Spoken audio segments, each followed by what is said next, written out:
Ide adalah motivasi dasar setiap manusia untuk melakukan sesuatu sesuai dengan tujuan ide tersebut. Ide bisa apa saja, seperti contoh ide dalam bidang usaha adalah membuka warung makan, membuka bengkel motor, atau bahkan membuka jasa potong rambut. Kalau ide dalam bidang karir adalah misal memberikan sebuah solusi bagaimana mencapai efisiensi sebuah produk, atau ide ingin sekolah lagi untuk meningkatkan karir, dan masih banyak lagi. Kita pun bisa mencari ide, bahkan memilih ide untuk diaplikasikan sesuai keinginan kita. Ada yang berhasil dan ada yang gagal. Itulah sebuah perjalanan kehidupan yang mau tidak mau harus kita lewati. Nah, sekarang tiba-tiba kita dihadapkan pada sebuah pandemi penyakit yang berkelanjutan di mana semua aktivitas serasa di-stop, dibatasi, bahkan karena efek tersebut maka terjadilah pengurangan karyawan atau PHK.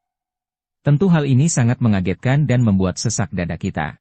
Tentunya sekarang banyak sekali dari kita yang berpikir dan mencari peluang, bahkan berandai-andai jika kemungkinan semakin memburuk, kira-kira apa yang akan kita lakukan.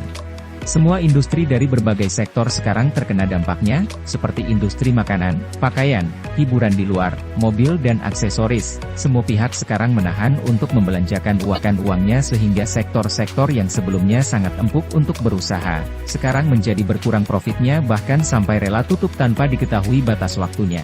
Nah, hal ini yang membuat kita sebagai manusia yang berakal harus memutar otak mencari celah, bagaimana untuk bertahan hidup di kondisi yang tidak menentu dan tentunya sangat menghimpit ini.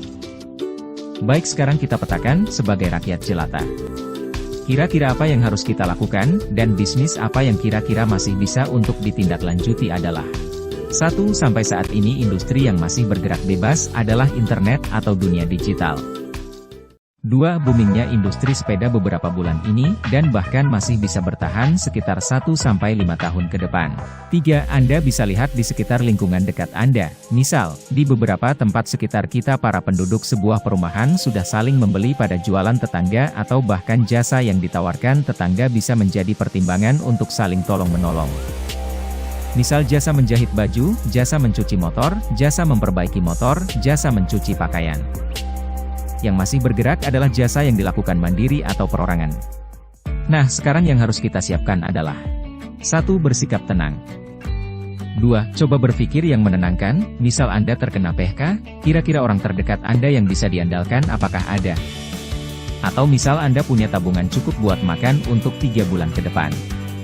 Atau istri Anda kebetulan masih bekerja. Nah, semua itu harus Anda pikirkan agar Anda bisa tenang, maksudnya kalau misal istri Anda masih bekerja berarti paling tidak masih ada dana pemasukan yang diandalkan cukup buat makan untuk hari-hari ke depan.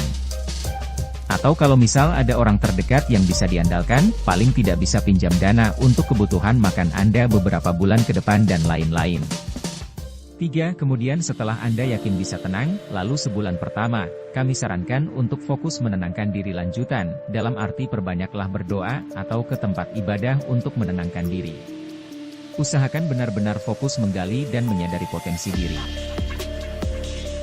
Tanamkanlah dan sugestikanlah hal-hal yang membuat Anda senang dan bahagia, hibur juga istri dan keluarga Anda, tetaplah fokus untuk selalu gembira 1 bulan penuh. Bantu dengan berolahraga seperti olahraga ringan, berjalan kaki, jogging ataupun bersepeda ke alam terbuka. 4. Di bulan kedua tetaplah masih fokus untuk membuat diri Anda sendiri gembira sambil sekarang bisa cari informasi atau kontak teman-teman Anda atau bahkan lihat-lihat internet untuk sekedar mencari berita dan informasi kesempatan yang ada. Siapa tahu ada lowongan kerja atau ada ide menjalankan usaha.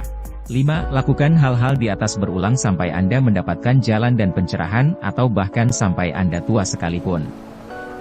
6. Kesempatan akan datang menghampiri Anda ketika Anda sudah tenang. Cobalah hal-hal di atas walaupun Anda sudah pada kondisi berkecukupan dan menemukan jalan. Percayalah, proses tidak akan mengkhianati hasil. Ide akan menemukan Anda dengan hasil yang membahagiakan. Karena sejatinya ide itu sudah tersedia di alam semesta, tinggal kita memantaskan agar ide mencari kita. Salam hangat. CTV.